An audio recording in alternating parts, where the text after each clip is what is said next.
자, 오늘은 3장 읽어보겠습니다. 기회는 일부의 독점인가? 기회를 빼앗겼다고 해서, 즉 다른 사람이 부를 독점하고 타인이 들어올 수 없도록 장벽을 쳤다고 해서 부자가 될 수 없는 것은 아니다. 이분이 이중부정을 너무 많이 했어. 강조하고 싶은 것이겠죠. 네. 어떤 종류의 사업에 참여할 수 없다면 다른 통로를 뚫으면 된다. 이 길은 항상 있다. 연료 및 전력 생산업에 참여하지 못했다고 포기할 필요는 없다. 연료는 대부분 석유겠죠? 그리고 전력은 그때 전기 사업이 나와가지고 거의 독점하다시피 했겠죠. 태양 에너지나 풍차 같은 자연적 힘을 통한 전력 생산업은 아직 초기 단계이고 거대한 잠재력을 지니고 있다. 요즘에 태양 에너지, 풍력 에너지 이런 거 상당히 발전하고 있죠. 대체 에너지로, 그죠? 오래지 않아 커뮤니케이션 및 운송의 새로운 시스템. 이거 엄청난 거예요. 가로 열고 전기 자동차, 우주여행, 극초단파 전송 이런 얘기를 하셨어요. 이게 100년 전에 110년 전에 이런 얘기 했다는 게 지금 대단하지 않아요? 커뮤니케이션은 우리 SNS라고 보면 되고, 전기 자동차 지금 엄청나죠? 우주여행 얼마 전에 아마존에 베조스가 갔다 왔잖아요. 극초단파는 이게 5G, 6G 뭐 이런 거 나오니까 현재 계획과는 매우 다른 형태로 나타날 것이다. 상당히 예언이라고 해야 되나? 이거 엄청난 견해죠? 예. 그것은 대규모의 산업으로 발전될 것이고 수십만, 어쩌면 수백만의 고용을 창출할 것이다. 당연히 그렇게 하고 있고, 대기업과 경쟁하는 대신 그러한 사업에 눈을 돌리는 것은 어떠한가? 근데 110년 전에 이걸 눈을 돌렸으면 지금 고인이 되셨겠죠? 네. 그래도 그 중간중간 그러한 산업들이 계속 발전했으니까. 전력 생산 공장에서 일하는 직원도 예외는 아니다. 그가 고용주가 될 기회는 거의 없다고 생각하겠지만 특정한 방식으로 행동하기 시작한다면 불가능한 일도 아니다. 회사 다니는 사람들도 고용주가 될 수 있다. 전력 생산 공장을 곧 그만두고 1만 평에서 4만 평 정도 되는 농장을 사서 자연식과 유기 농산물 재배 사업을 할 수도 있다. 도시에서 공장 다니다가, 요즘에도 유튜브에도 가끔 나오는데, 청년들이 저기 시골에 가서 그 농업 방법을 좀 혁신해가지고 돈을 많이 버는 이런 경우들이 많이 있더라고요. 이때에도 이제 그런 생각을 하신 거예요. 또는 작은 면적에서 높은 수확을 거두는 수경재배를 시작하는. 수경재배는 물에서 재배하는 거예요. 흙에서 재배하면은 흙이 1년 지나고 2년 지나면 양분이 없어지니까 또 바꿔야 되고 그렇잖아요. 근데 물에다가 이 영양분을 줘가지고 물 속에서 뿌리를 두고 작물을 재배하는 거예요. 그러면 상당히 큰 장점이 있답니다. 이게 한 1930년대쯤에 아마 상업화 됐다고 제가 알고 있어요. 10년도에 이 책을 썼으니까 한 30년대쯤에 이게 상업화가 됐다고 하면 한 20년 후부터 이제 됐네. 그 전에 20년 전에 이분이 이런 얘기를 하신 거예요. 소규모 유기농장을 운영하고자 하는 사람들에게 기회는 얼마든지 있다. 땅을 매입할 능력이 없다고 할지 모른다. 누구나 다 그렇게 얘기하겠죠. 나는 그래도 땅이 없어요. 그러나 특정 법칙에 따라 행동하면 땅도 매입하고 농장을 갖게 될 것이라고 확신한다. 앞으로는 사회 전체의 요구에 따라, 사회적 진화의 각 단계의 요구에 따라 기회의 물결이 여러 방향으로 움직일 것이다. 20세기 초에 돈을 많이 번다는 것은 기회가 많지 않죠. 그리고 그 방향이 많지 않잖아요. 지금 100년이 지난 지금에서는 돈을 버는 부자의 수가 엄청나게 늘어났어요, 지금. 그리고 또 하나, 돈을 방법 자체도 엄청나게 많아졌단 말이죠. 그런 얘기를 이 시대에 하셨다는 거죠. 현대 미국은 탈중심화가 이루어지고 있으며 탈중심화가 가능한 산업으로 중심이 이동하고 있다. 탈중심화가 뭐냐면 중심이 있다. 근데 중심 이외에 주변도 상당히 중요하다. 어린애를 예를 들면, 어린애는 지가 세상 중심이야. 안 주면 막 울고 어쩌고저쩌고 지 맘대로 하는 게 이게 중심화인데, 커가면서 사회나 친구나 이런 거를 알면서 주변도 상당히 중요하구나, 이런 걸 인식하면서 인생을 잘 살아갈 수 있다. 뭐 이런 거에서 나온 건데, 그래서 이제 사상이 어떻게 되냐면, 그 식민주의 사상, 서양 세력들이 자기가 중심이다, 세상에. 그래서 막 아프리카, 아시아, 그 남아메리카 이런 쪽에 나머지들은 다 식민지고 다 저 멍청하고 막 이런 자기들이 중심이다. 근데 탈중심화가 되면서 다른 소수민족이나 소수인간들이나 소수자들, 그들의 권리도 중요하다. 뭐 이런 식으로 되는 이론입니다. 또 이분은 이제 산업에 대한 탈중심화를 얘기했는데, 산업이 몇 개 중심적으로 이렇게 싹 모여 있다. 근데 그것이 그 이외의 산업들도 상당히 중요하다라는 것을 깨달으면서 반대쪽으로도 그 중심화가 이동되니까 여러분들이 돈 벌 기회가 더 많아진다, 이런 얘기를 하는 거예요.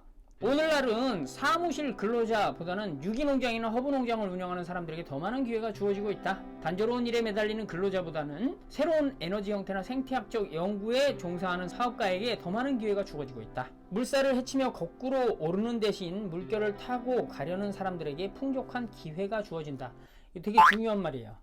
많은 사람들이 물살을 거꾸로 올라가지고 이게 뭔가를 이루려고 하는데 상당히 힘이 든 거죠. 근데 물살을 타고 가면 참 쉽습니다. 그런 사람들에게 풍족한 기회가 주어진다. 그 상황에 맞게 돈을 벌어라, 이런 얘기예요. 제가 볼 때는 이 물결을 타면서 결과적으로 물결 타는 게 목적이 아니라 물결 타서 내가 원하는 곳으로 딱 가는 게 목적이에요. 그렇기 때문에 내가 원하는 곳을 딱 목표를 찍고 목적지를 정하고 물결을 타서 가면 그게 정말 재밌습니다. 물론 힘들기도 하겠지만. 개인 회사나 대기업에 다니는 사무실 근로자들에게도 기회는 있다. 사장이나 거대 기업 아래 눌려 지내라는 법은 없다. 특정한 방식으로 일을 행하기 시작하면 노동자 계급은 지배 계급이 된다. 이 특정한 방식을 계속 얘기했잖아요, 이전에도. 그렇기 때문에 특정한 방식으로 하면 노동자 계급이 지배 계급이 될 수 있다. 당신도 부자 될 수 있다, 이런 얘기예요. 부의 법칙은 어느 계급에도 마찬가지로 적용이 된다. 지금의 방식을 고수하는 노동자는 계속 노동자로 남을 것이다. 이 뼈 때리는 얘기죠. 그러나 노동자 계급의 특징인 무지함이나 정신적 게으름에 빠지지 않는 노동자는 부자가 될 기회의 물결을 탈 수 있다. 노동자 계급의 특징이 무지함이나 정신적 게으름이랍니다. 여러분들도 내가 노동자인가? 노동자로밖에 이 생을 살 수밖에 없고 생을 마감할 수밖에 없는가? 라는 거를 한번 되새겨 보려면 내가 무지한가? 아니면 정신적 게으름이 있는가? 이거를 따져보세요. 노동자 계급의 특징이랍니다. 근데 그게 없는 사람은 항상 부자 될 수 있다.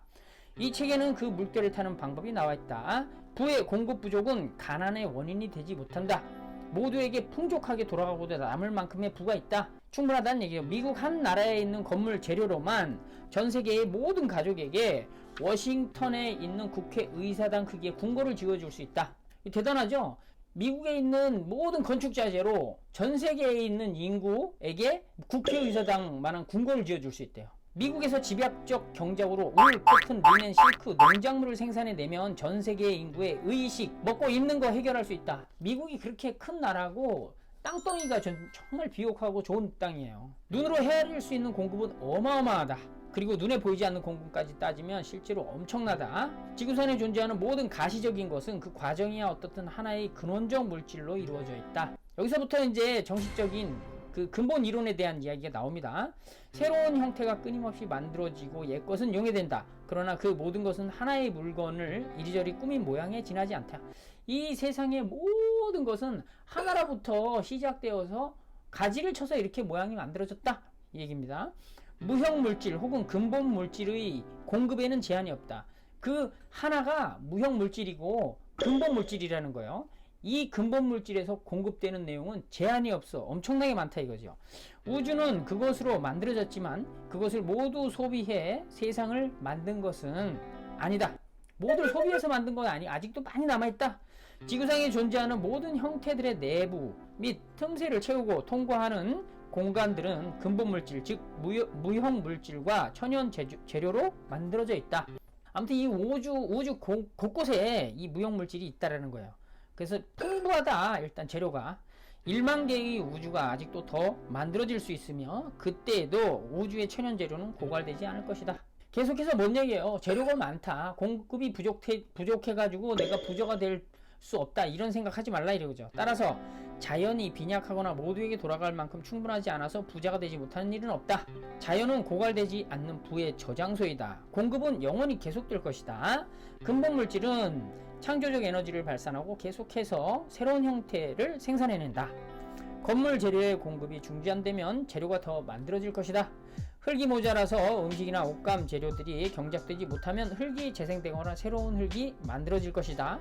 인간이 금과 은을 필요로 하는 사회적 발달 단계를 지속해 지구에 파묻힌 원석을 모두 소비한다면 무형 물질로부터 더 많은 것이 생산될 것이다.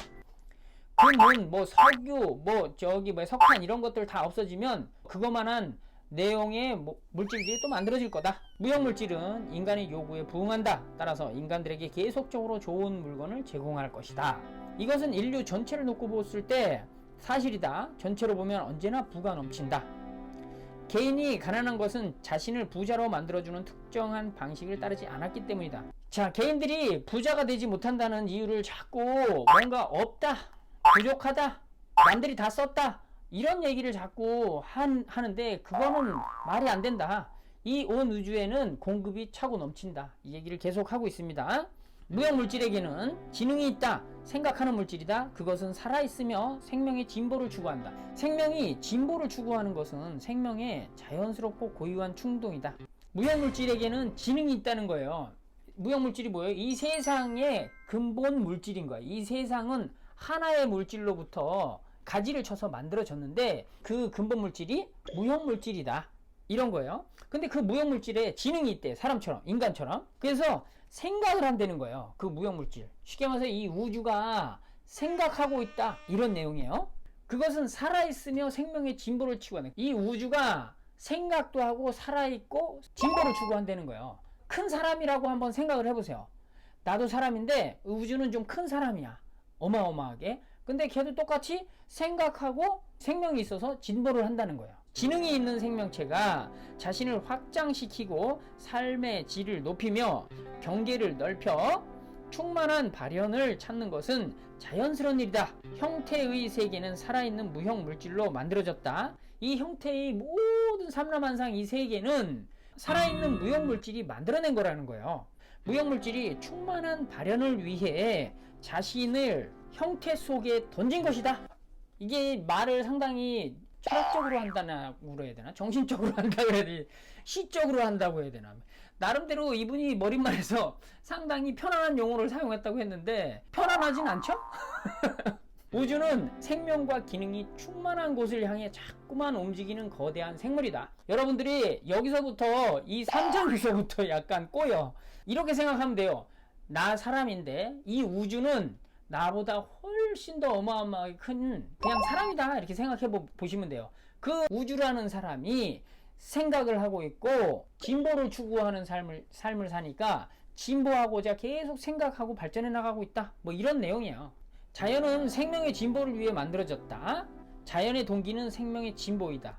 이 우주에 있는 자연들, 나무, 산, 들, 뭐 이런 모든 자연들이 이 우주의 어떤 생명체가 진보하기 위해 이 자연이 만들어졌기 때문에 이 자연은 어떻게 해요? 당연히 공급이 부족하지 않다 이거예요.